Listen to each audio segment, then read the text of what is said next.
imensa satisfação que hoje damos continuidade à semana de mediação, de preparação e de apoio às equipes de mediação. Esse evento está sendo formulado pela Comissão de Mediação e Métodos Consensuais da OAB-RJ.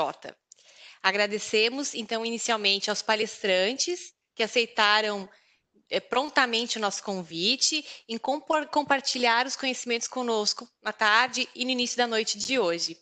Agradecemos também a todas as pessoas que nos assistem, que estão compartilhando conosco esse momento nas redes sociais, interagindo.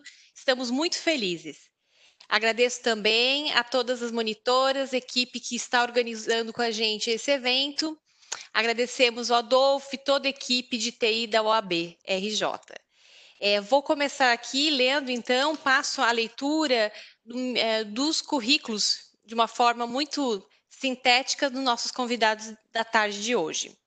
Temos aqui o Carlos Lobo, que é sócio do Veirano Advogados, ele atua principalmente na área de fusões e aquisições, private equity e mercado de capitais.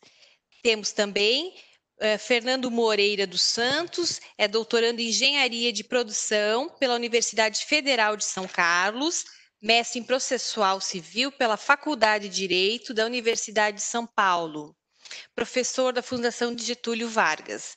Temos também a honra de ter conosco Cássio Cavalli, que é professor da Fundação Getúlio Vargas, de Direito de São Paulo. Ana, passo para você, então, dar sequência ao nosso painel de hoje. Olá, mais uma vez, boa tarde. Estamos trazendo aqui hoje especialistas para nós tratarmos um pouco quanto aos aspectos jurídicos, né, em especial trazendo aqui o caso da Camargo deste ano. Então, nós vamos fazer mais ou menos um breve resumo, antes de passarmos a palavra para os nossos palestrantes, quanto ao caso abordado. Né? O caso ele trata sobre a Camus, que é uma sociedade anônima de capital fechado. Ela é controlada pela Bacamaso, né, que é integrante do grupo Bacamaso, que opera inclusive nos Estados Unidos e na Europa. Ela é reconhecida no mercado de refrigeradores industriais de alta potência e tem duas linhas de produtos, que é a linha de isolante térmico, né, e a que eles chamam de Aurora Freezing, que dá uma maior capacidade de resfriamento. Temos a Saga Refrigeração SA, que é a maior fabricante de refrigeradores para uso doméstico no Brasil. Ela é uma sociedade anônima de capital fechado e é controlada pela Albafica, que é uma multinacional americana, mas que é sediada em BH, Vila Rica, município da família fundadora, uma empresa com mais de 500 funcionários e ocupa um importante papel na economia local. A Saga, ela resolveu investir no mercado de refrigeradores industriais de alta potência e, após tratativas, em 2018, foi assinado o contrato de aquisição da Camus pela Saga. Essa aquisição teve uma série de desdobramentos, dentre eles questões de possíveis práticas anticoncorrenciais. E aí, então, eu passo a palavra, né, para o nosso primeiro palestrante, fazendo a seguinte pergunta quanto ao caso, né, abordando um aspecto aqui jurídico existente no caso, que seria para o Dr. Carlos Alexandre.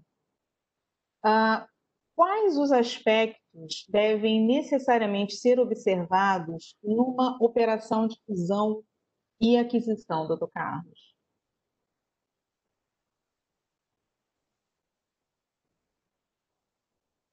Dr. Carlos, ainda está conosco? Ele caiu.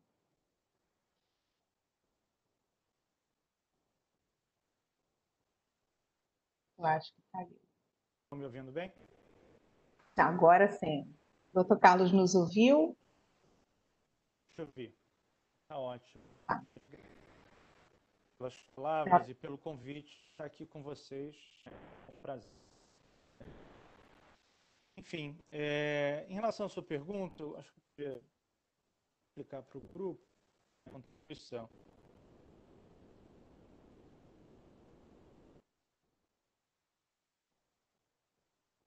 Acho que a conexão com o Dr. Carlos está oscilando um pouco.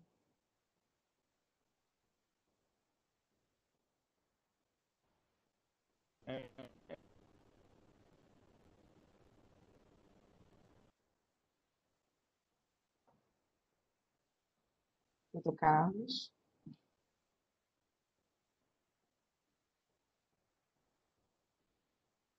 A conexão não está muito boa. Não sei se ele está falando diretamente do celular ou do computador. Ana, que tal a gente convidar o próximo palestrante enquanto Exato.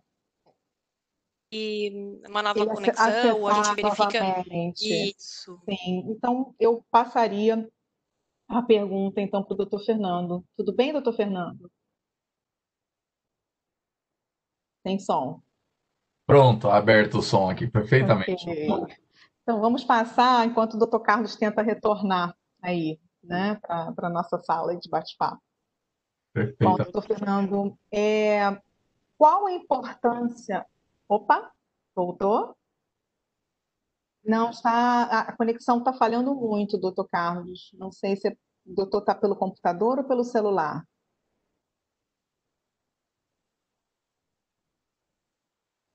Realmente então, estamos tendo um pouquinho de dificuldade de ouvi-lo. Vamos passar para o doutor Fernando. Doutor Fernando, qual a importância do compliance para uma empresa nesse tipo de operação?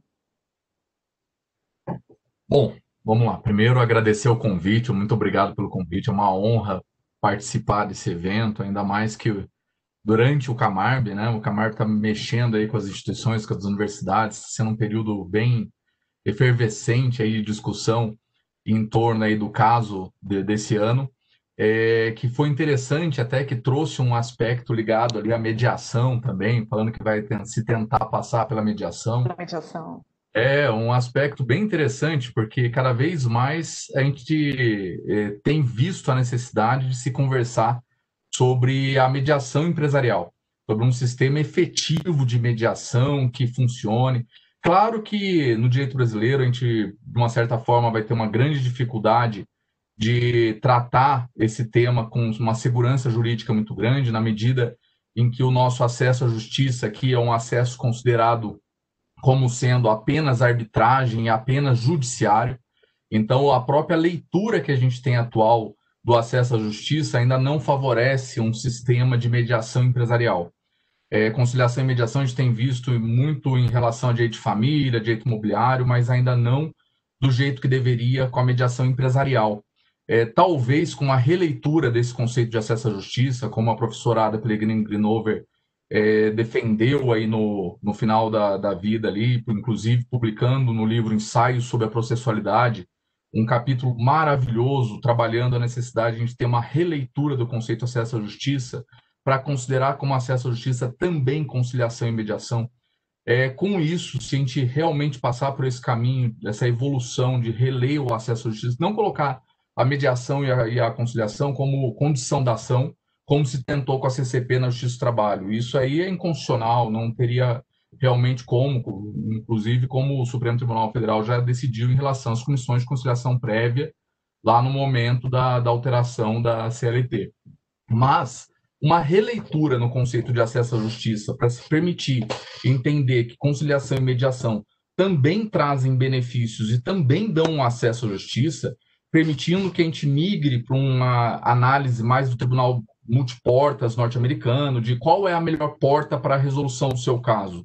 O que de fato você precisa, qual é a porta que deve ser aberta, qual é a mais adequada, e nisso daí a gente já tem um problema quando a gente trabalha a questão das ADRs, trabalhando o A como o alternativo, né? A alternativa ao invés de meios mais adequados, mas com essa releitura, com essa interpretação, inclusive dentro de toda a lógica do CPC, de princípio da colaboração, de princípio da cooperação entre as partes, a gente começará a ter uma maior efetividade na mediação empresarial. Até lá, de fato, a gente tem um grande problema com essas, pelo menos um problema prático muito grande, em relação a essas cláusulas MED-ARB, que prevêem a mediação de uma forma antecedente à arbitragem.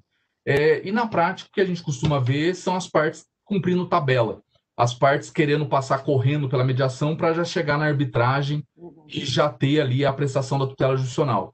E que a própria arbitragem tem sido aí um caminho que precisa ser retrabalhado, não diria modificado, nada, mas repensado, porque os processos arbitrais hoje estão cada vez mais morosos, principalmente em razão que a gente percebe do assoberbamento de trabalho, por vezes, de alguns árbitros específicos, em razão do controle de legalidade excessivo, por vezes, por parte do judiciário.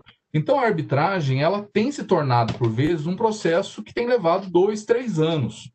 Então, a gente precisa pensar uma forma de gerar a efetividade que foi pensada para a arbitragem, e isso passa pela mediação. E a gente tem que realmente caminhar para isso, porque o judiciário já está cada vez mais célere.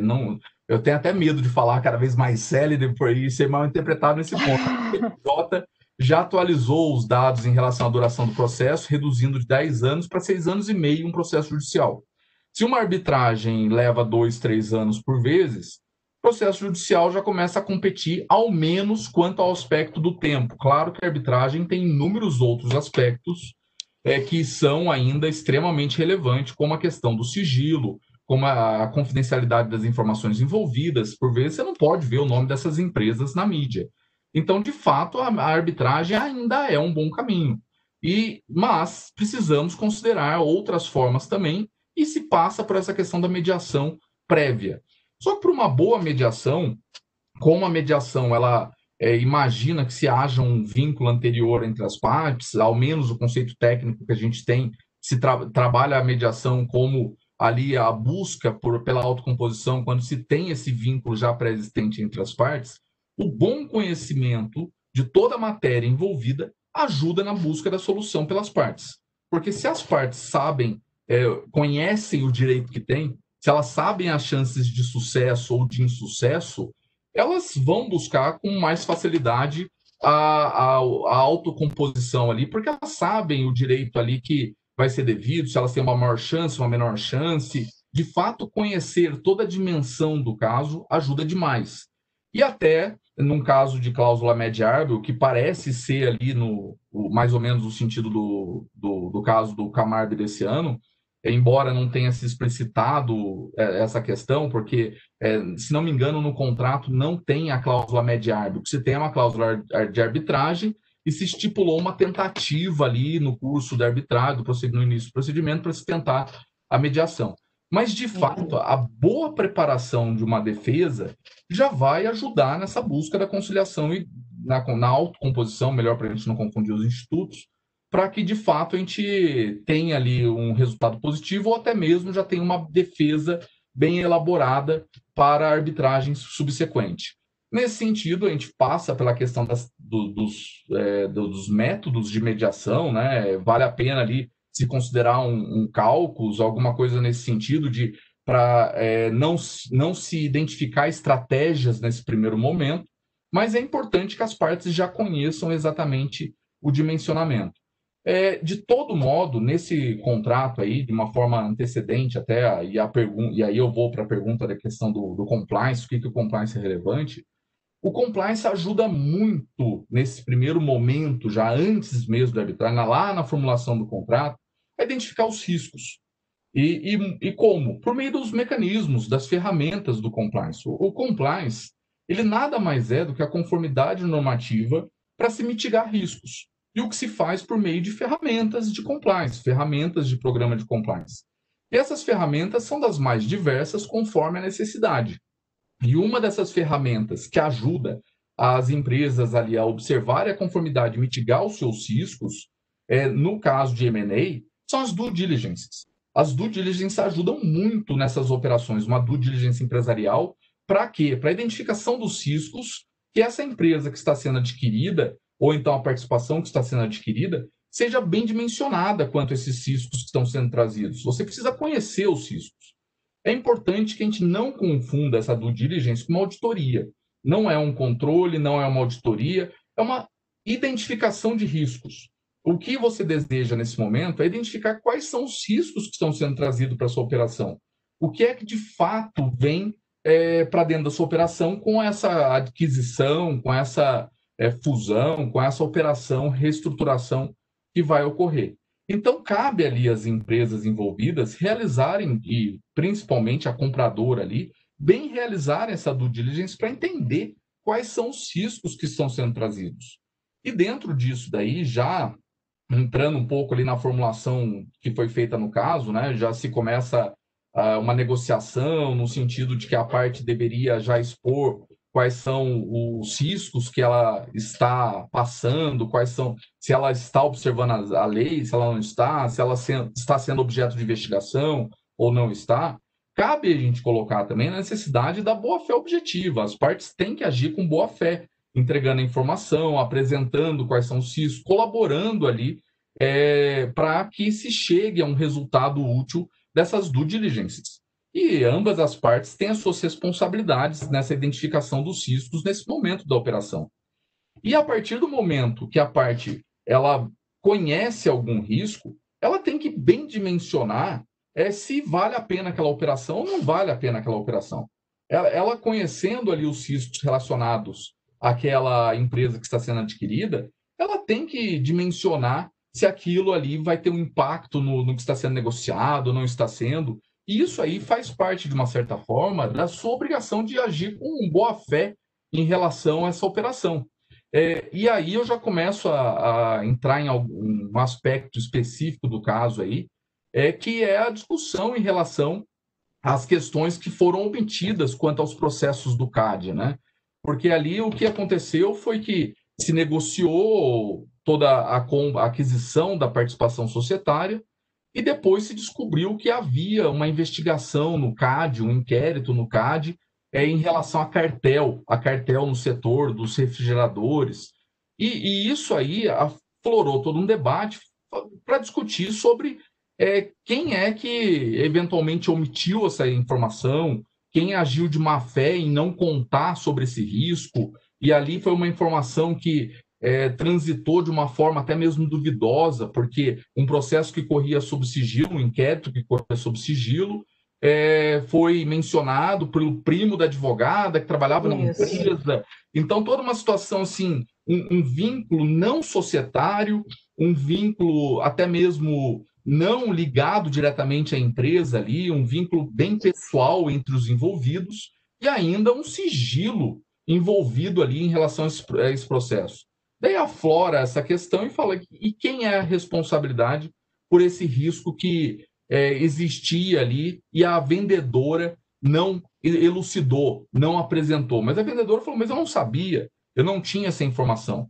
E se começou todo esse debate em relação aí à questão do risco existir ou não existir, de uma forma antecipada ou não antecipada. E o que a gente precisa considerar aí nesse caso, e um dos aspectos extremamente relevantes que me pareceu ali da leitura, foi a existência de uma cláusula sandbagging. Essa existência dessa cláusula sandbagging altera um pouco essa relação de boa-fé. Não excusa da boa-fé, mas altera um pouco a discussão em relação a quem deveria indenizar ou não quanto a essas informações que não foram adequadamente prestadas pelo vendedor ou então que não foram adequadamente identificadas de uma forma elucidativa ali pelo comprador.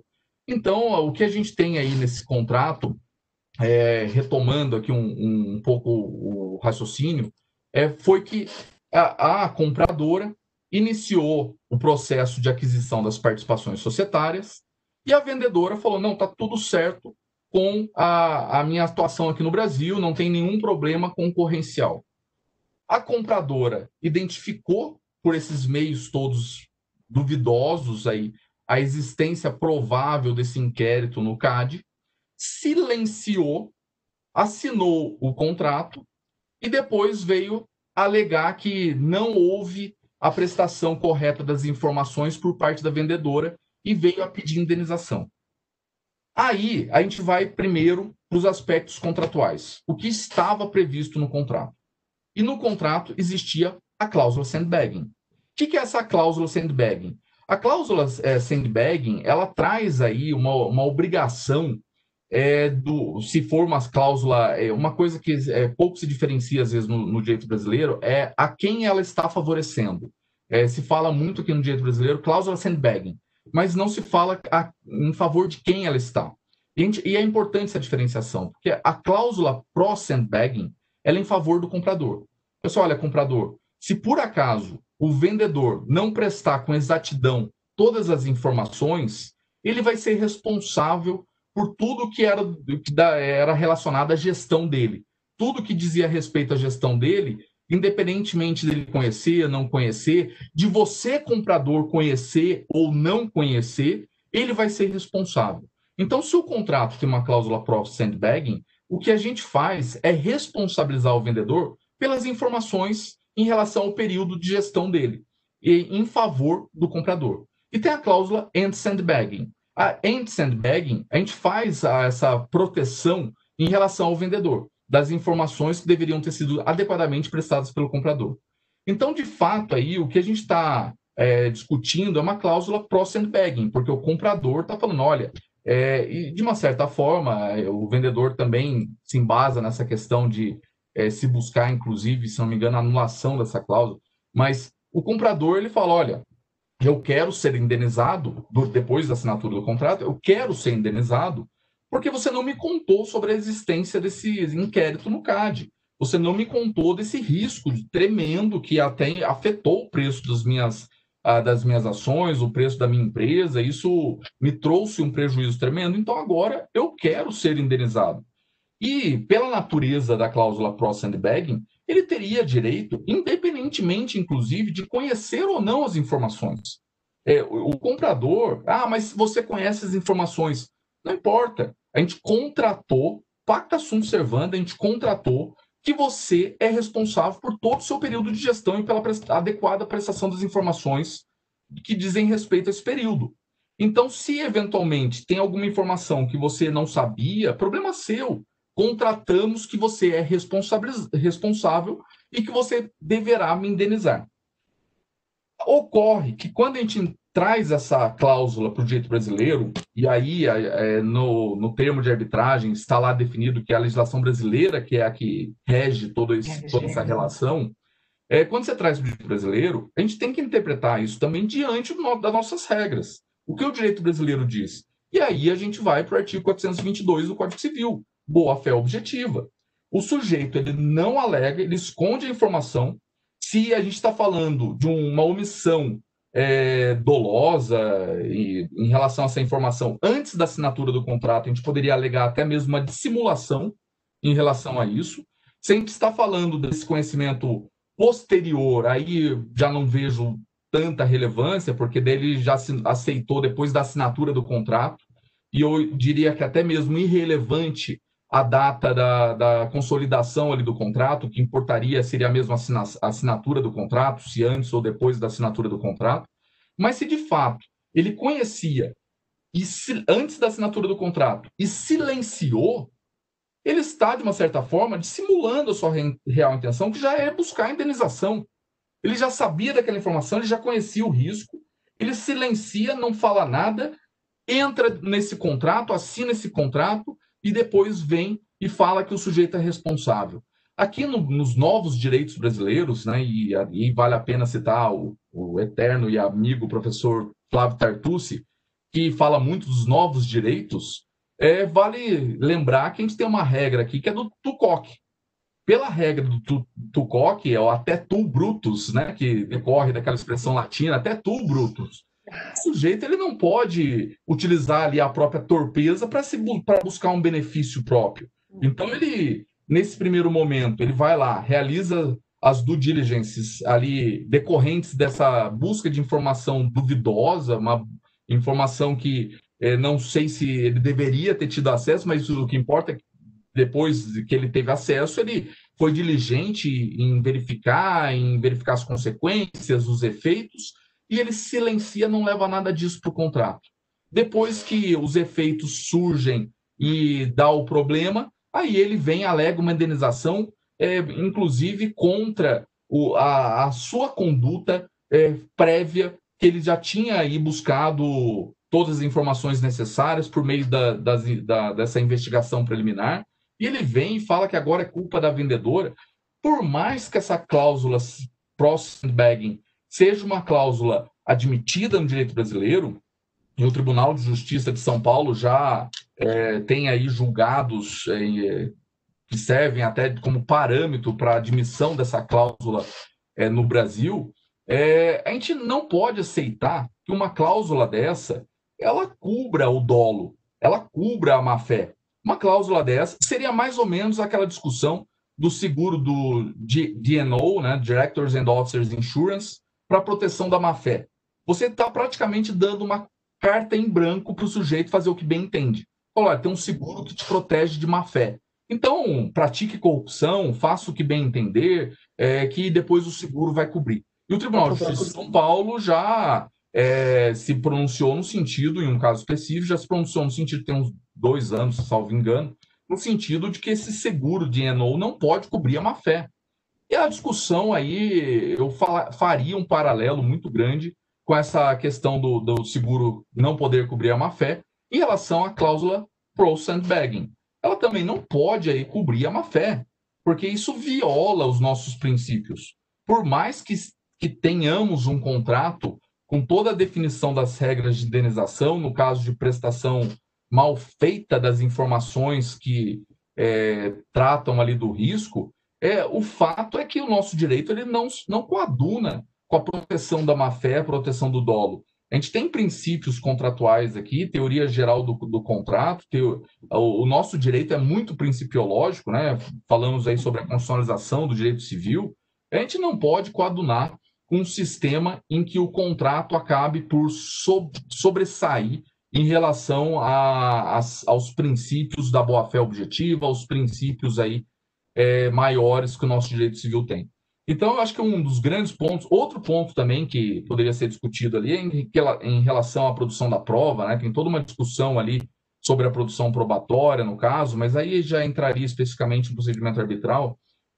O que eu acho muito importante destacar é a importância desse compliance como identificador do risco, para justamente identificar quais são os riscos que são trazidos para dentro de quem está adquirindo aquela participação societária ou aquela empresa. Não me ficou muito claro ali numa leitura do caso, numa leitura rápida, se estaria se comprando a participação ou então estaria se comprando a empresa.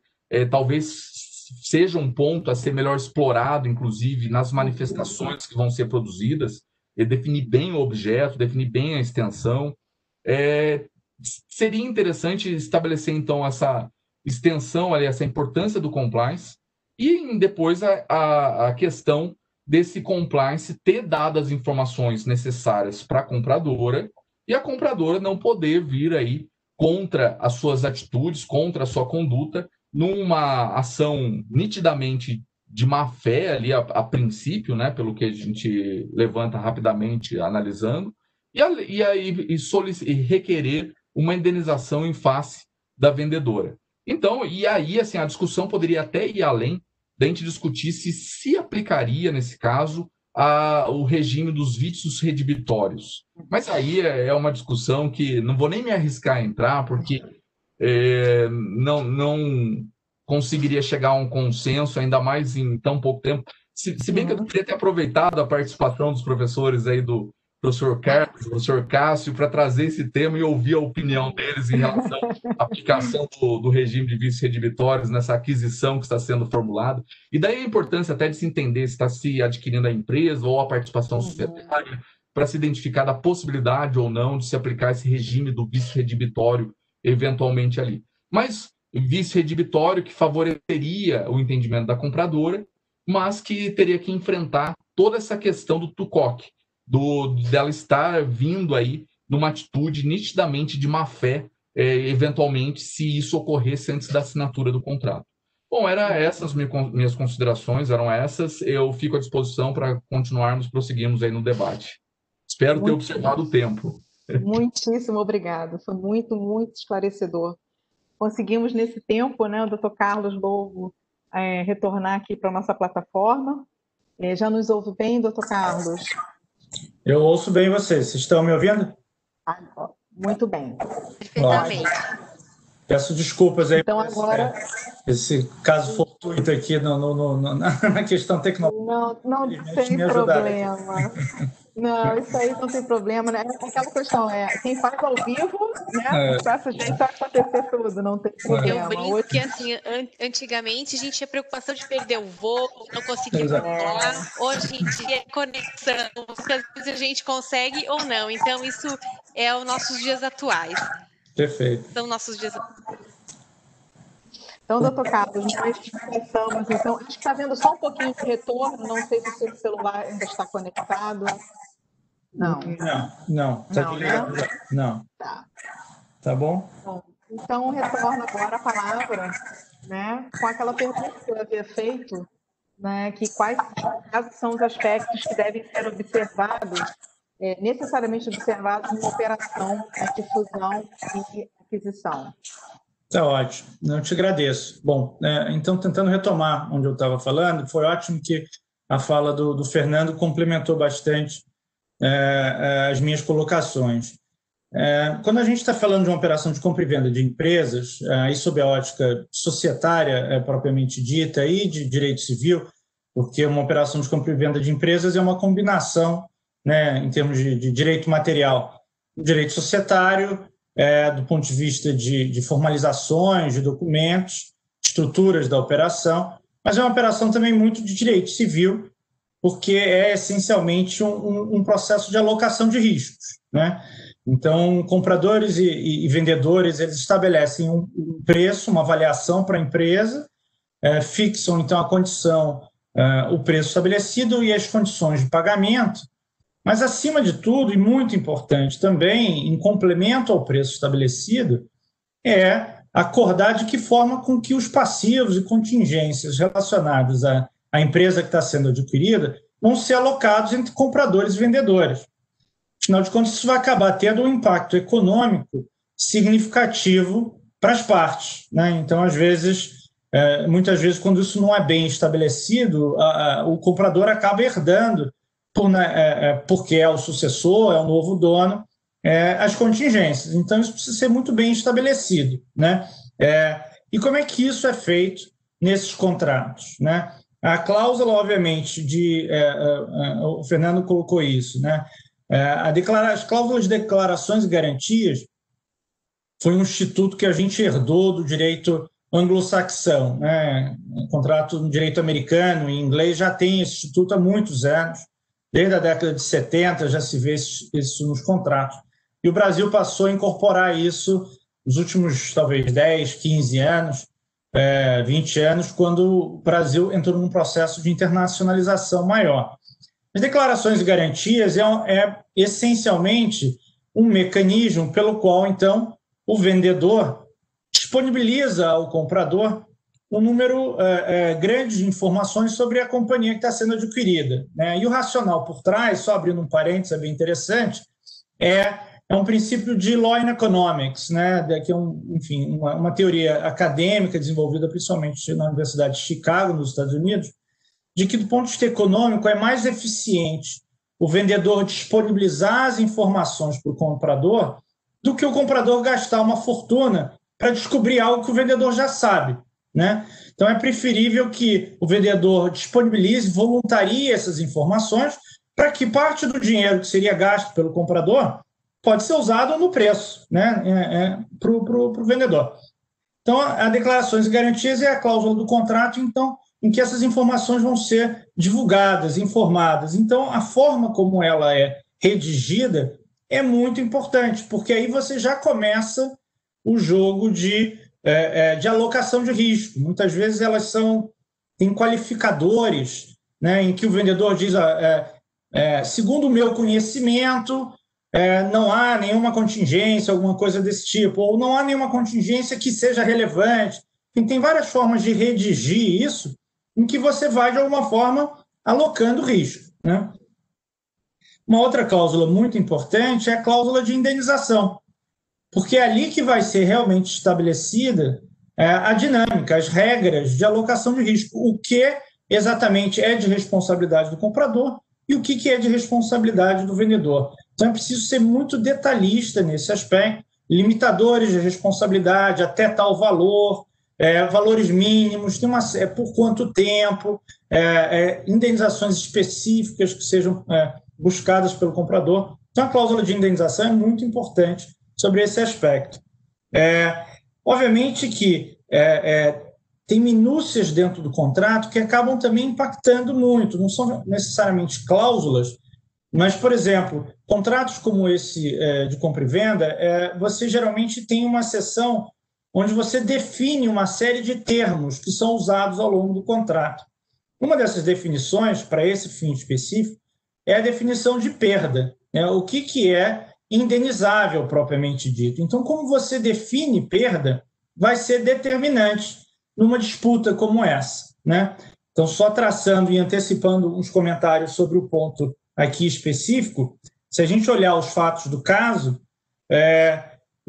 a parte compradora está pedindo indenização pela desvalorização das suas ações, né? Isso é um tipo de perda indireta, não é uma perda direta, não houve um desembolso efetivo, né? E ele nem é definitivo. Então, dependendo de como você definiu perda, isso vai ser determinante se esse evento que a gente tem na descrição do caso vai ser, no final, indenizável ou não. Então, você pode acordar, por exemplo, que só as perdas diretas ou as perdas indiretas também, se lucro cessante vai ser indenizado ou não, se dano moral vai ser indenizável ou não, tudo isso é determinado e acordado pelas partes na definição de perda, né? E como o Fernando falou, a questão da auditoria é muito importante também, porque você tem ali um momento em que comprador e vendedor estão trocando informações. O comprador informa o que ele quer saber sobre a empresa, ele manda uma lista de informações e o vendedor vai disponibilizar. Isso vai ter um impacto relevante nas negociações, em preço, em alocações de responsabilidades, né? E, ao final, que tipo de garantias o comprador também vai ter de indenização, né? Isso é o direito, vamos dizer, direito civil, contratual, né? Além disso, você tem também princípios do Código Civil que impactam isso. O Fernando já tocou um pouco sobre isso, que é a questão do princípio de boa-fé, né? Que isso foi inserido no Código Civil atual, que impacta situações como essa também. Ou seja, numa eventual disputa, vai ser apurado se alguma das partes agiu de boa-fé ou não no contexto da negociação, e isso vai ter um impacto definitivo, muitas vezes, na decisão do árbitro ou do juiz, né? É importante a gente ter em mente que, depois que o Código Civil contemplou e incorporou essa questão, o Poder Judiciário, principalmente, e a arbitragem também, passaram a intervir muito nos contratos, né? Não era esse o sistema que a gente tinha no Brasil. A gente tinha um sistema de autonomia das partes, né? Livre iniciativa e respeito à vontade das partes no contrato.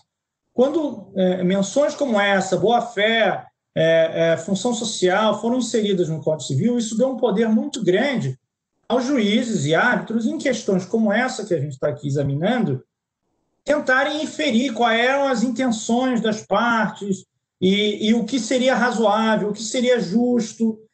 Então, deu um grau de incerteza muito grande.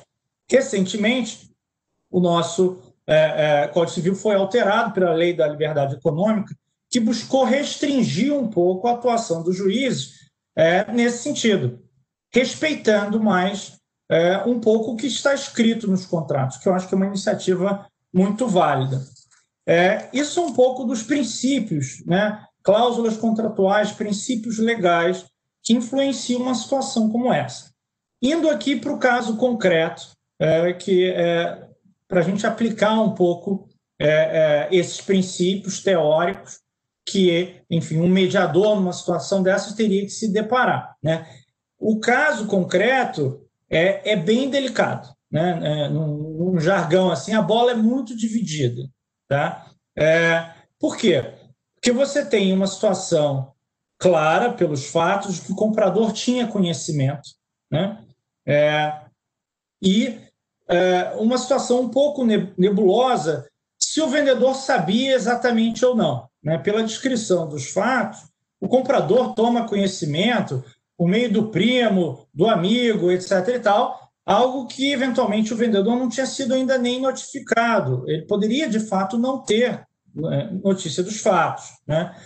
Da investigação propriamente dita e talvez até dos fatos praticados, né? Então, a coisa não é muito preto no branco, né? E aí, por isso, de novo, a importância de como essas cláusulas são redigidas, por exemplo. Se a declaração que os fatos ali estão descrevendo, que foi dada pelo vendedor, de que nenhuma infração à questão da concorrência foi cometida, ele já fica numa situação um pouco mais rígida, porque se tiver tido qualquer violação, ele vai ter que responder. Se a redação, se a cláusula tiver sido escrita dizendo até o meu conhecimento nada foi cometido, aí já é diferente, porque como ele é acionista da empresa, desde que ele não tenha participado efetivamente, orientado expressamente os administradores que praticassem determinados atos anticoncorrenciais, ele teria uma boa de defesa para dizer eu não sabia. Eu simplesmente não sabia, nunca instruí ninguém e, por consequência, a declaração que eu dei não era falsa. Eu, de fato, não tinha conhecimento, né? Então, a questão da quebra ou não da declaração que ele deu é bastante discutível aqui. Vai depender exatamente de como seria a redação e se o comprador vai ter condições de demonstrar que, de fato, o vendedor sabia ou não, né? E aí, de novo, se a gente fosse esquecer a lei da liberdade econômica, se a gente tivesse no âmbito ainda da redação anterior do Código Civil, por experiência própria, eu poderia dizer, olha, é difícil uma discussão dessa, porque a chance de um juiz ou árbitro achar que o vendedor agiu de boa-fé, se ninguém conseguir comprovar que ele de fato sabia, é bem razoável, tá? E um juiz e árbitro se sentiriam bastante sensibilizados com o argumento de que mas o comprador sabia e assumiu o risco, né? Ignorando um pouco o que eventualmente possa ter sido acordado contratualmente, né? Tenho esperanças que, atual com a nova redação do Código, a gente vai ver como isso vai ser aplicado, que os juízes respeitem um pouco mais, porque às vezes o comprador pode de fato ter conhecimento do fato, mas contratualmente acordou que isso seria responsabilidade do vendedor, né? Para dizer, olha, eu sei, mas eu não embuti isso no meu preço. Então, isso é responsabilidade do vendedor. E o contrato deveria ser respeitado sobre esse aspecto, né?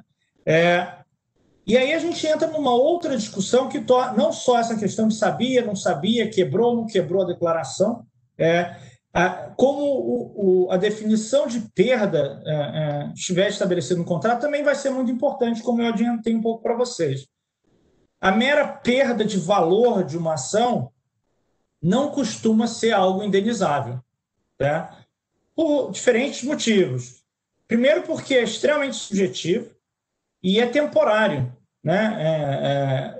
Quem determina se o valor de uma ação caiu ou não, a menos que seja uma ação negociada em bolsa, que pela descrição dos fatos, aparentemente, não, eu entendi que não mesmo que alguém ache que a empresa perdeu o valor, é uma questão subjetiva, não é definitiva, né? Essa perda só seria efetivamente incorrida se o novo dono efetivamente vendesse as ações com uma perda, né? Então, a mera desvalorização é questionável se isso é uma perda indenizável. E até o momento, pela descrição dos fatos, não houve aplicação de nenhuma punição, que poderia até vir a ocorrer amanhã, né? O CAD poderia infringir multas à empresa. Nesse caso, sim, você veria uma perda efetiva incorrida pela empresa que deveria ser indenizada, não a mera desvalorização de ações. A queda de receita, por sua vez, também é questionável se é uma perda indenizável, por dois motivos.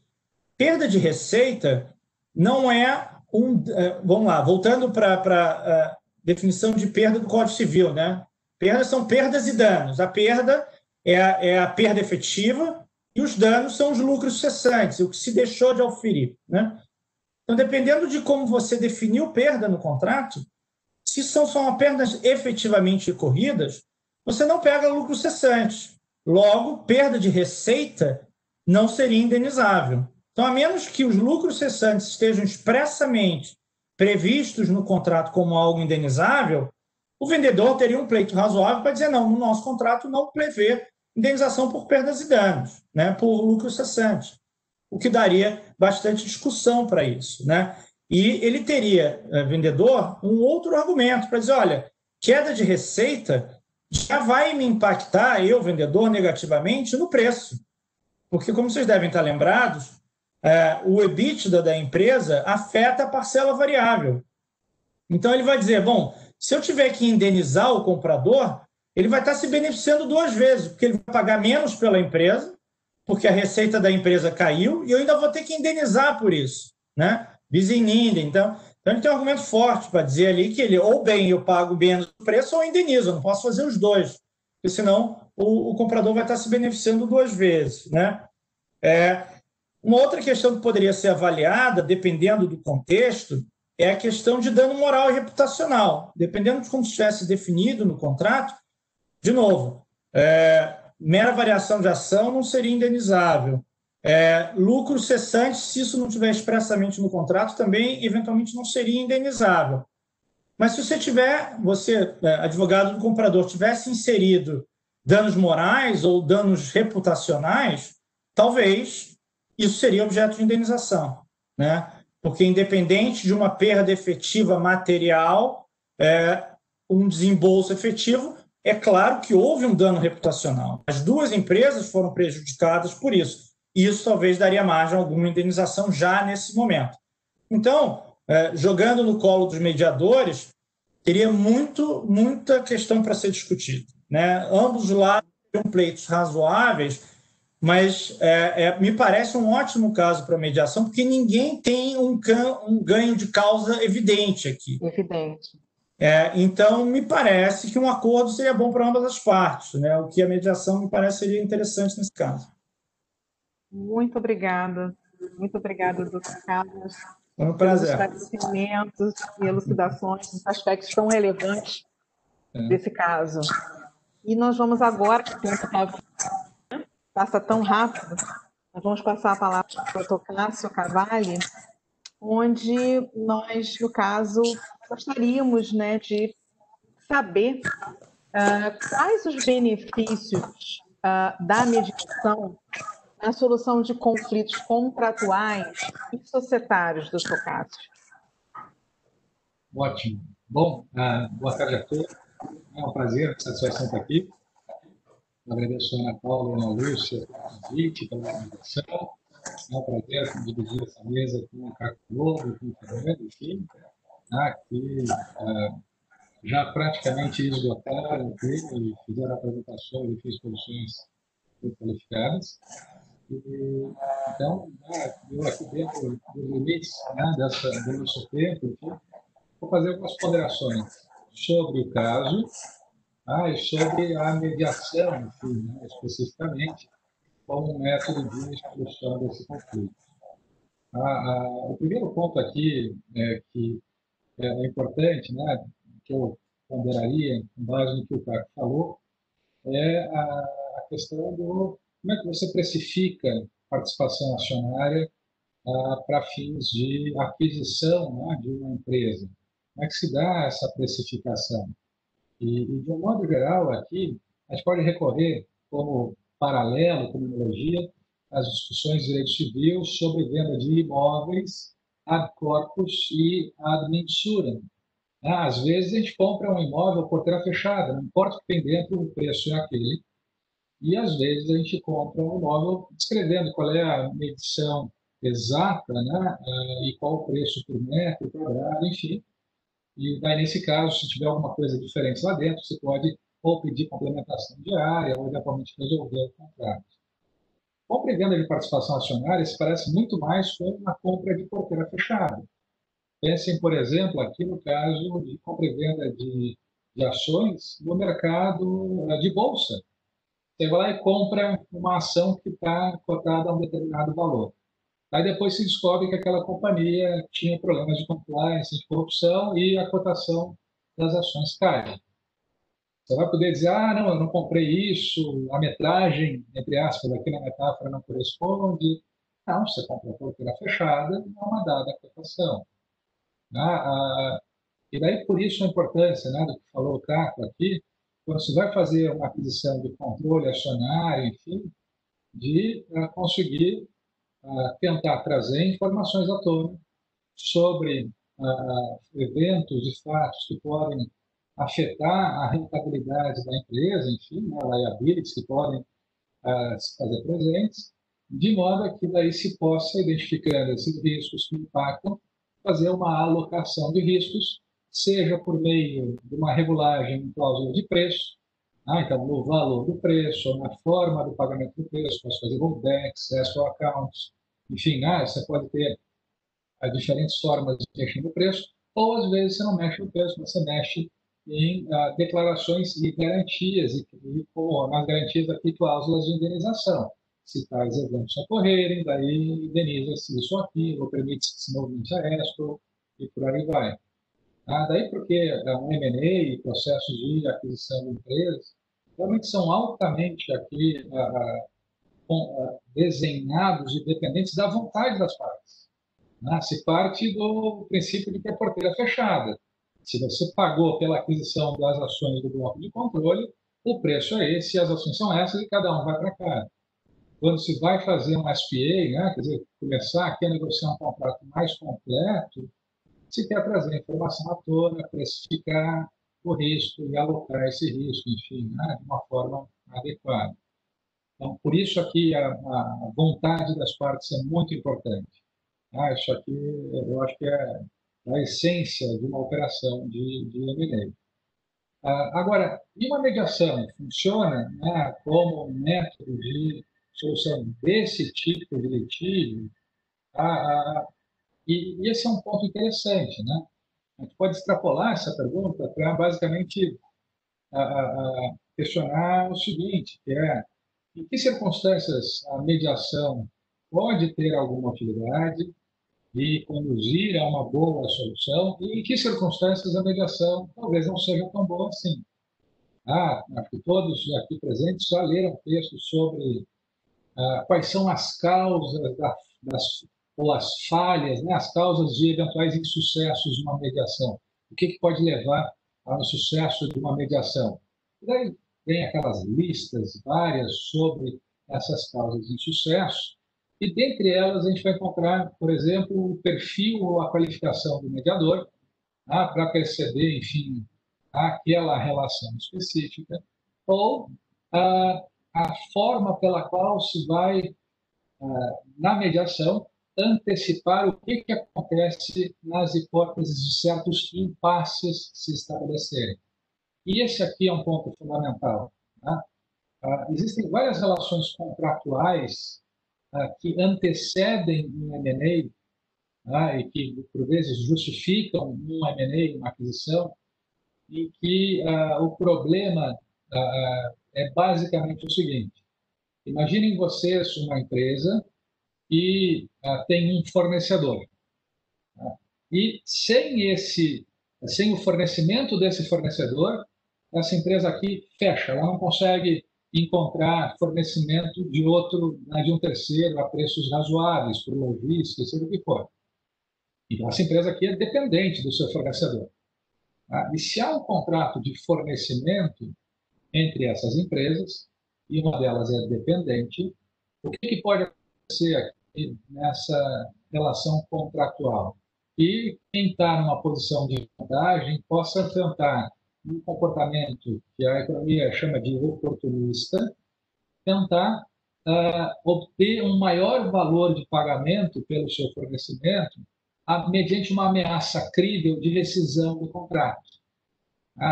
Ou seja, esse poder aqui está presente porque há uma situação que se diz de hold-up. Essa empresa dependente está no hold-up, que é ou ela concorda em pagar mais ou o contrato, por dados fundamentos, enfim, se a ameaça é crível, pode ser rescindida, ela vai ter que fechar as portas. Então, no final das contas, essas discussões sobre hold-up são discussões que tem uma parte que tem uma posição oportunista e a outra está vulnerável a isso, não tem o que fazer, está presa naquela relação e vai ter que ceder. Nesses casos, o que a literatura de Law Economics, da nova economia nacional, sugere? Que a empresa que está vulnerável compre a empresa que está tentando exercer uma apropriação oportunística de venda. Isso aqui é um caso clássico na literatura e na administração de empresas, que historicamente deu essa ideia, que era um problema entre a GM e uma fornecedora da GM, a Fischer-Body, que fornecia carrocerias para a GM. A Fischer-Body tentou extrair quase renda da GM, a GM foi e comprou. Porque daí, nesse caso, se há uma integração vertical e é uma empresa só, não vai agora ter essa tentativa de dizer me pague mais pelo fornecimento, porque está tudo debaixo de uma mesma governança societária, e daí agora o conselho, a diretoria aqui em cima dão ordens, fornece por tal preço, Enfim, e há um fornecimento intragrupo e não há essas ameaças de rescisão e exigências de negociação de contratos. Pois, se o problema contratual antecede o M&A, está nessa relação, por exemplo, de fornecimento, a mediação não funciona. Por que razão? Porque o que caracteriza esse tipo de relação de hold-up é justamente esse impasse que tem uma dada governança contratual, cuja solução pressupõe uma mudança para uma outra forma de governança, que é ou um árbitro vem e decide e impõe como vai ser a solução, ou há uma aquisição e agora quem comprou, o controle acionário, enfim, está debaixo da ordens também, impõe a solução. Ou seja, em situações em que há esse tipo de dependência e não há salvaguardas contratuais para, enfim, amenizar esse hold-up, nesse caso, estabelecer aqui uma mediação é perda de tempo, porque se sabe que há uma posição aqui de dominância que pode ser inflexível e que vai fincar pé até o final e que não precisa negociar, pode só impor a sua vontade e, portanto, a solução aqui passa por ou um M&A ou um terceiro árbitro impondo aquela decisão. Já no caso aqui, no caso específico, em que a disputa não é relacionada a uma renegociação do contrato, mas sim relacionada a danos decorrentes de uma aquisição de participação acionária, de controle, enfim, de uma companhia, e relacionados à precificação também aqui. Bom, nesse caso, a migração pode ser útil para que se possa chegar a uma solução. Por que razão? Porque, aparentemente, não existe nenhuma das partes com uma posição de dependência em relação à outra, mas tem que se verificar, caso a caso, se haveria alguma fragilidade. Exemplo, se eu sou uma companhia que está sendo demandada por indenização, e eu sei que a companhia demandante está sufocada e não tem mais fôlego financeiro para seguir girando e para enfrentar certas liabilities, e que, portanto, depende de ou chegar num acordo, enfim, para que eu faça pagamento de recursos, sem o que essa empresa não vai adiante, o que eu vou fazer nessa migração? Eu vou, enfim, basicamente, resistir o máximo de tempo possível para que o acordo, que porventura venha a ocorrer, ou não ocorra, ou a outra parte esteja tão fragilizada que eu tenho um poder negocial aqui monumental de estipular um valor bastante reduzido.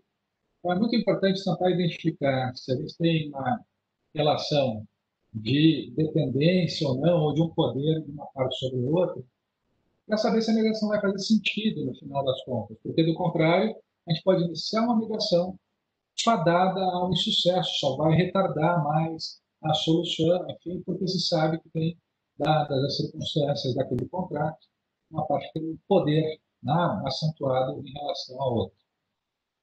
E, além disso, né, uma outra questão importante, e isso acho que foi também, né, bem explorado pelo Caco e pelo Fernando, enfim, é basicamente o seguinte: na mediação, as partes, para que queiram chegar a um acordo, né, elas vão, na verdade, tentar trazer informação à tona para precificar a probabilidade de perda num dado litígio que venha a ser decidido por um terceiro. E daí você vai calcular probabilidade e magnitude da perda.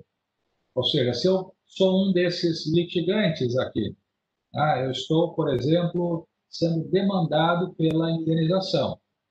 E pela minha avaliação, como o Caco mostrou com muita clareza aqui, se a minha avaliação é no seguinte sentido aqui, que a probabilidade de eu ser condenado nessa demanda, no caso de arbitragem, é baixa, porque há um maior respeito à vontade das partes, a lei da liberdade econômica realmente coloca isso em evidência.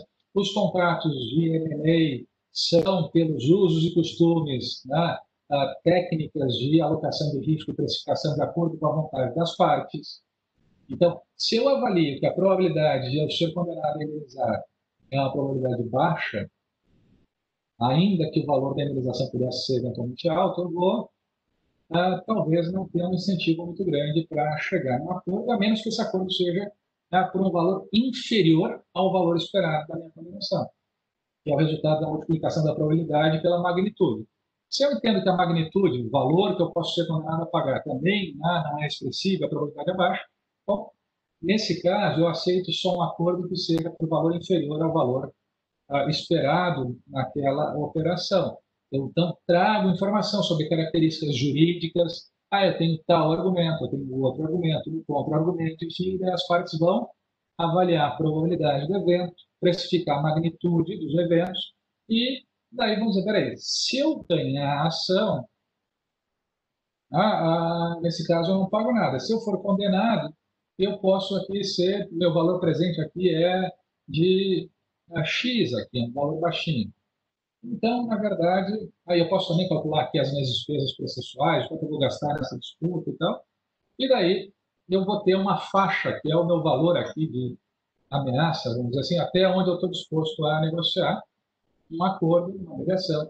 A outra parte é a mesma coisa, vai calcular a probabilidade de êxito, magnitude, valor esperado, e dentro dessas faixas vão conseguir negociar, e daí a gente tem que ver se essas faixas se encontram ou não. E o problema aqui, e essa é uma questão relevante, é a seguinte, que muitas vezes tem que entender o tipo de relação, porque acordos e contratos, esse tipo de litígio, muitas vezes não são resolvidos com base em avaliação racional de valor esperado, de probabilidades e assim por diante, mas há muitas vezes questões relacionadas à justiça, enfim. Então, uma das partes pode ter se envolvido pessoalmente demais, ou vendeu a empresa que fundou, ou a outra, enfim, pode ter alguma questão psicológica e emotiva muito forte.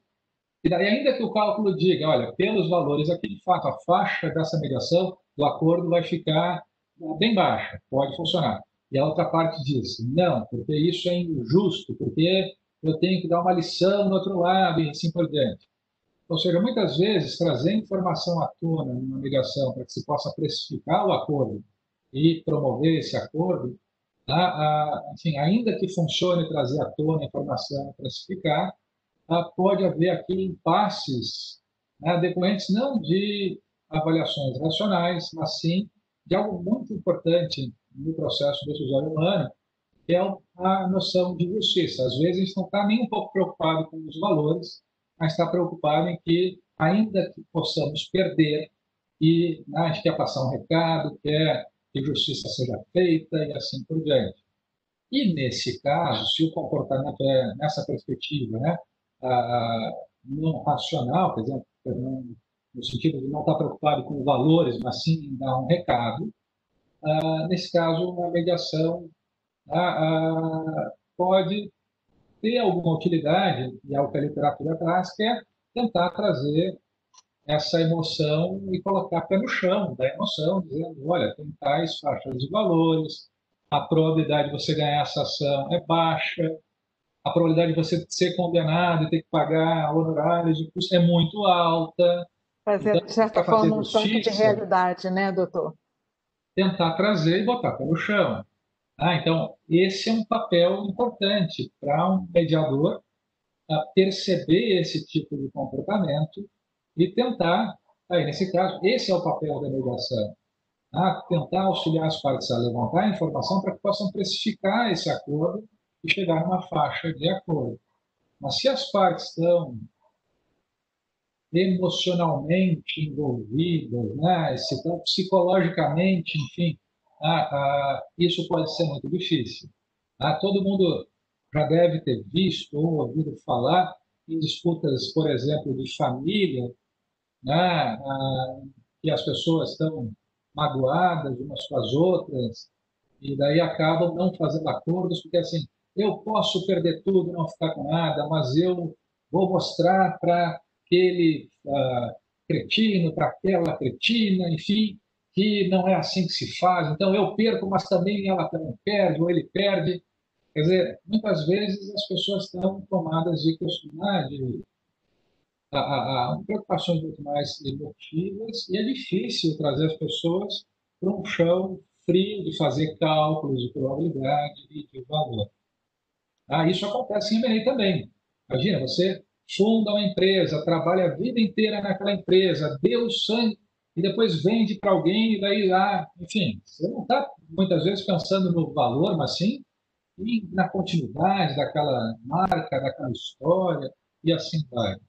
Então, a mediação pode ser muito útil nesse tipo de situação, mas tem que ver exatamente, né, o caso concreto, mais do que está narrado aqui, para saber qual é a posição de dependência de uma parte em relação à outra, se, enfim, uma das partes pode fincar a pé e dizer, não vou fazer, vamos enrolar isso aqui o quanto der, ainda que eu possa perder, deixa eu ganhar mais tempo, então, e o tempo vai corroendo o valor no final das contas. Então, acho que mediação tem muitas potencialidades para o bem, se o mediador souber ler esses sinais, enfim, e resolver antecipadamente ou antecipar possíveis impasses e conseguir trazer as partes, né, colocar os pés no chão. Mas, se a mediação não contar com um mediador que consiga fazer essa leitura antecipadamente, a mediação pode servir como um instrumento estratégico para uma das partes ou ganhar muito tempo, ou punir a outra parte pelo tempo e pelos custos e assim por diante. A mediação é uma faca de dois gumes. Só aproveito para, nesse ponto, trazer que a mediação é voluntária, né? Então, também se a outra parte perceber de uma certa forma que a outra está enrolando, eu acho que ela pode dizer, né? Se vê que não tem muito resultado prático, talvez é uma oportunidade da outra parte sair, não sei, uma ideia que passar. Não necessariamente. A mediação, muitas vezes, não é tão voluntária assim. E esse é um ponto interessante de se observar. E muitas vezes uma parte precisa rapidamente chegar, acredita naquela a mediação como o único caminho rápido para chegar numa solução, está numa posição de dependência. Deixa eu dar exemplos aqui de como a mediação não é necessariamente tão voluntária assim. E esse é um ponto importante. Agora, nós temos que ser justos. Temos que ser justos. Em matéria de recuperação de empresa, há recomendações do CNJ para que se faça mediações. Em certos casos importantes de recuperação judicial, também houve juízos determinando, faça-se mediação. E o interessante é que, quando há uma determinação judicial para né, que se remete à mediação, primeiro tentem mediar, tentem resolver isso, né, numa mediação. Enfim, né, tanto faz se ser bruscos ou, enfim, outras câmaras, mas primeiro tentem mediar. Muitas vezes aqui já tem um recado claro, que é o seguinte: resolvam isso aí. Porque se vier para cá, não vai ser bom. Por quê? Porque vocês não resolveram lá, então aqui não vai ser resolvido, ou vai ser muito ruim para um lado, ou muito ruim para o outro. E daí uma parte que eventualmente antecipa que o juiz, né, vai dar essa punição e vai ter um viés para um lado ou para o outro, por conta disso, não resolveram lá, então você não conseguiu resolver lá, então vem cá que aqui você não resolve que eu vou.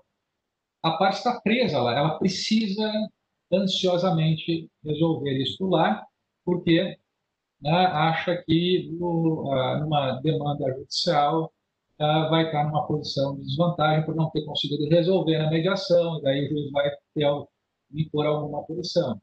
A gente já viu algumas situações como essa estabelecidas em contencioso bilateral e contencioso coletivo. Então, é voluntário? É. Mas quando o decisor diz resolvam lá na mediação, então é voluntário, mas tem uma recomendação, né? E agora? Se eu falhar aqui, será que lá vai funcionar? A gente tem que ser muito transparente em relação a esse tipo de situação e não cair, né, numa leitura, vamos dizer aqui, neutra, ou eu diria excessivamente otimista, né, da realidade, porque isso acontece. Esse tipo de situação acontece. Tá? E aqui tem um problema. Se uma das partes lê que pode ser prejudicada, né, tem uma punição no processo judicial por algum viés, enfim, e a outra parte também lê isso antecipadamente, qual é o ponto que se tem? Essa aqui vai querer ficar na mediação para tentar resolver, para não, né? Enfim, mas aí essa aqui diz, vamos ficar na mediação, mas eu não vou resolver esse negócio aqui, vamos enrolar o que dá. Porque tem uma parte que não consegue resolver nem na mediação e nem tem receio em relação à decisão que pode ser obtida na justiça. Então, a gente tem que ponderar isso, né? Tem que levar isso a sério. Em matéria de recuperação judicial, há aqui recomendações, ou, enfim, há certas decisões judiciais, enfim, que dizem, não, primeiro tenta resolver via mediação, e depois aqui pode tentar entrar na recuperação. E se não mostrar que tentou resolver na mediação, daí não vai poder entrar na recuperação.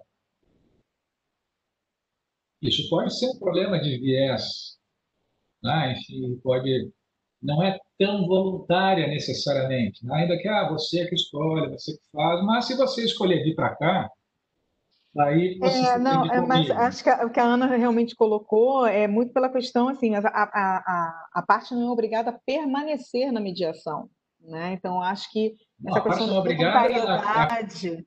Ela não é obrigada a permanecer, mas ela faz os seus cálculos que são, se eu não permaneço aqui e vou lá para o juiz vai dizer, peraí, você voltou tão rápido para cá? Você não tentou lá? Então aqui... Sim, mas é voluntário, né? Se ela entender, não tudo bem, ele determinou é voluntário, mediação, então... mas não quero permanecer nela, né? Não quero, voltei aqui, não quero. Daí o juiz, tá bom, a sua escolha é vir para cá, é voluntária a sua escolha, mas também, como eu posso decidir lhe punir aqui, porque você não mostrou boa vontade para resolver a mediação. E claro que os argumentos não são colocados nesses termos expressos. Assim como posições de hold-up e apropriação de base e renda, não são colocados do tipo, mãos ao alto, eu quero que você me pague mais só porque eu tenho poder. Não, o argumento sempre é assim, eu quero que você me pague mais, porque eu estou tendo muitos custos aqui operacionais com o terceiro turno de produção, eu tenho que treinar mais gente, então isso... Quer dizer, aí você olha para isso, aqui é um assalto ou é um reajuste? Enfim, por quê? Porque o argumento verdadeiro, ou um argumento que influencia aquela situação, não é trazido à tona e se coloca um outro argumento que é socialmente aceito, enfim, à frente. Então, tem uma rotina aqui. A mesma coisa quanto à voluntariedade. Você não quis lá resolver, não se comprometeu, não se esforçou, porque o comprometimento das partes é um dos elementos-chave do sucesso da mediação. Todo mundo sabe disso.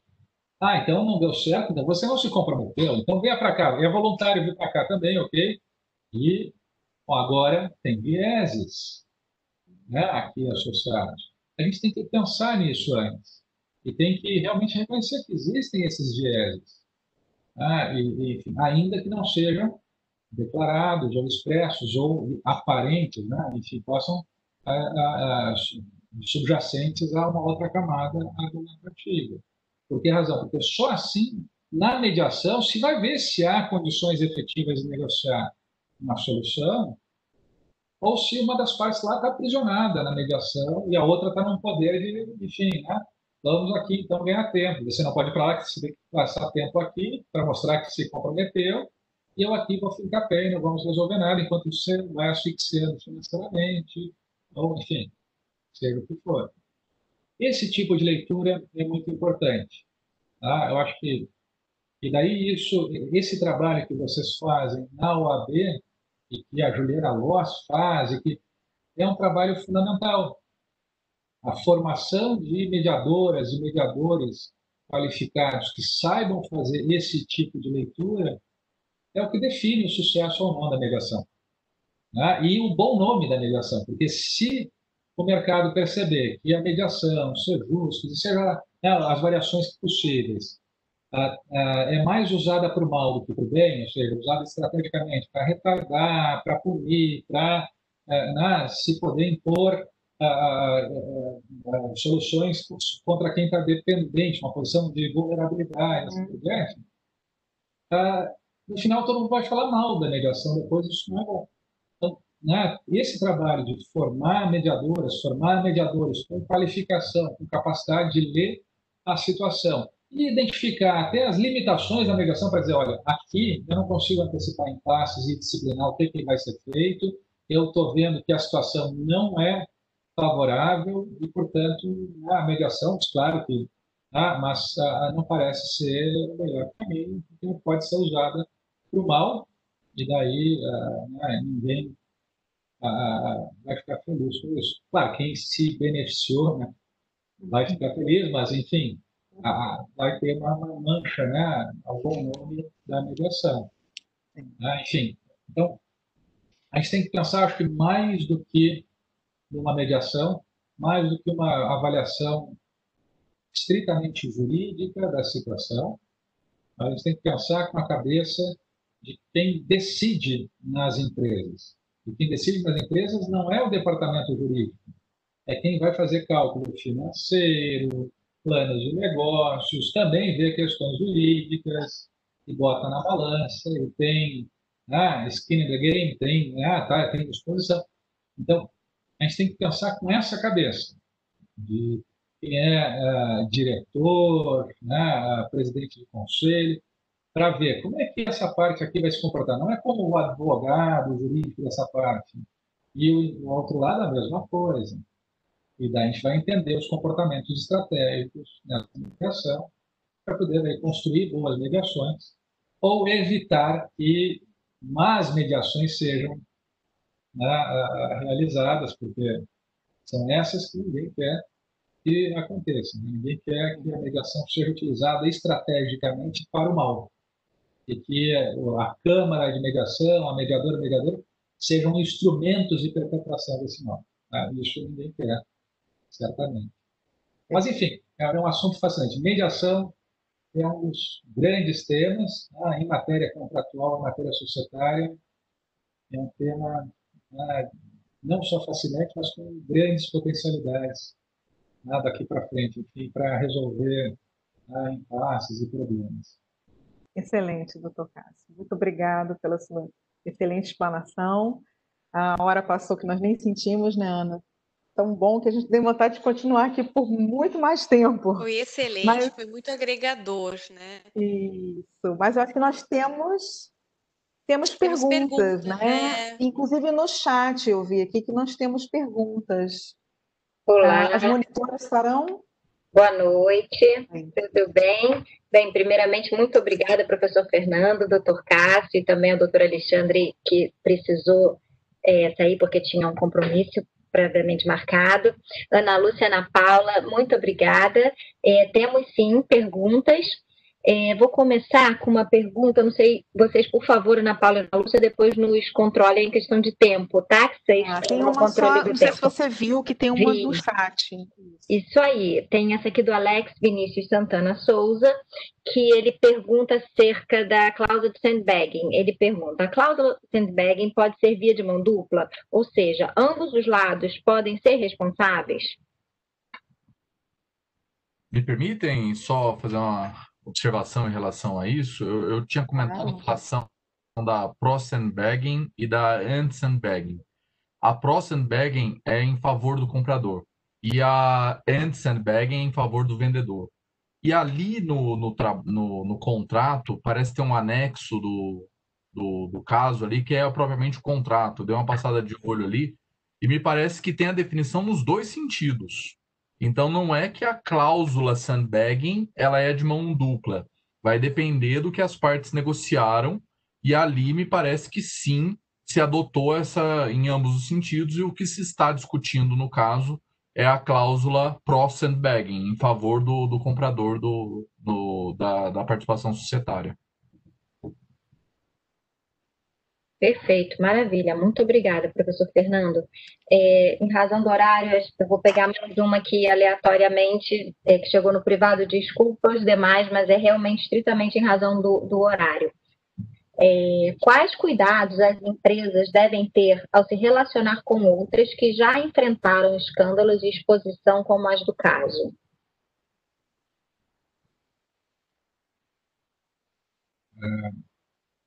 Todos os cuidados. Todos os cuidados. Enfim, então, vamos pensar aqui, né?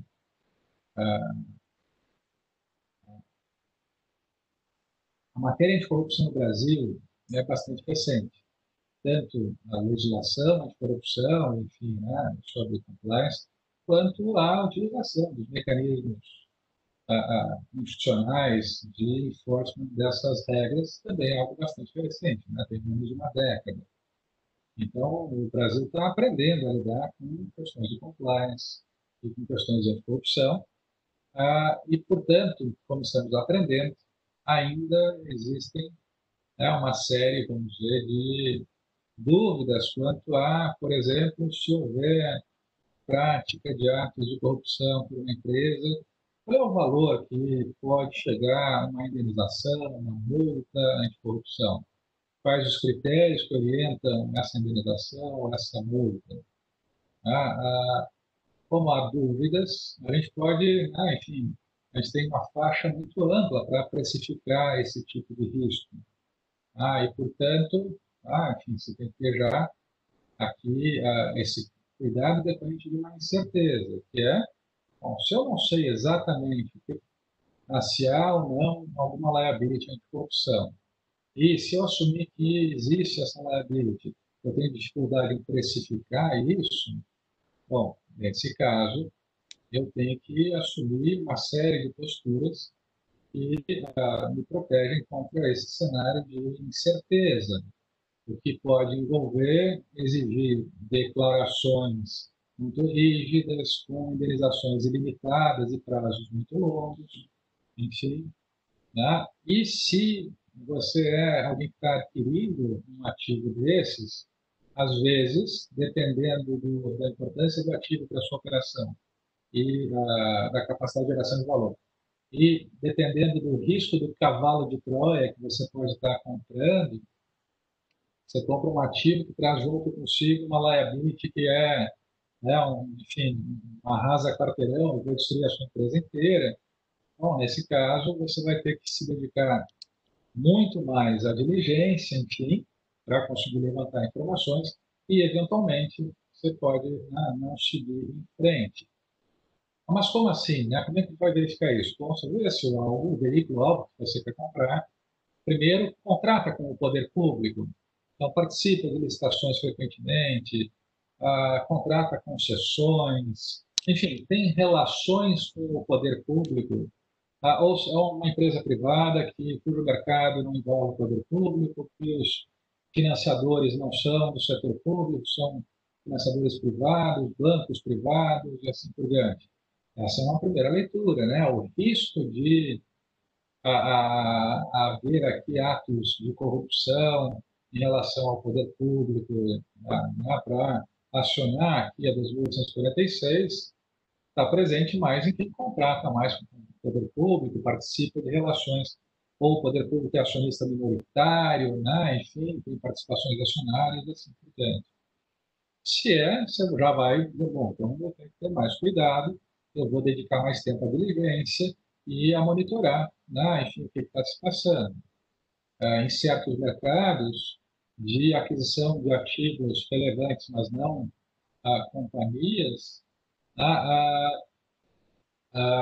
se passou a adotar um período de diligência muito mais amplo e profundo do que as diligências atualmente feitas, e com estruturas de monitoramento posteriores ao fechamento. Você compra o ativo e você mesmo assim segue monitorando a companhia vendedora daquele ativo, para ter certeza que não surge nenhuma liability, investigação e assim por diante.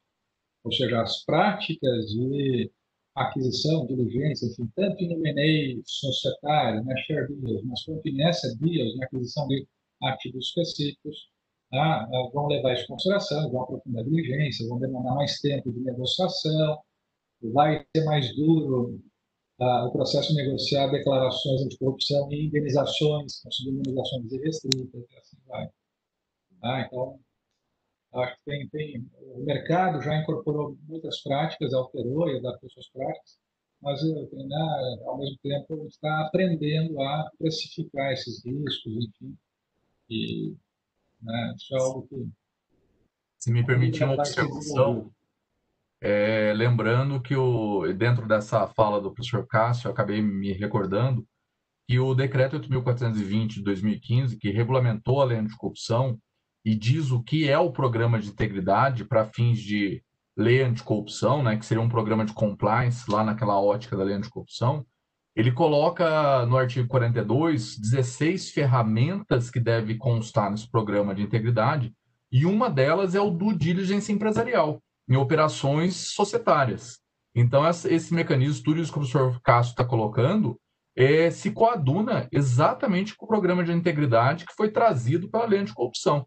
Então, a própria lei, ao trabalhar os 16 mecanismos, ela coloca um deles, seja diligente nessas operações societárias que vão ser realizadas, e principalmente quando tiver contato com o poder público. A pessoa tem que ter todo um cuidado muito grande no relacionamento com o poder público quando ela tiver esse contato, né?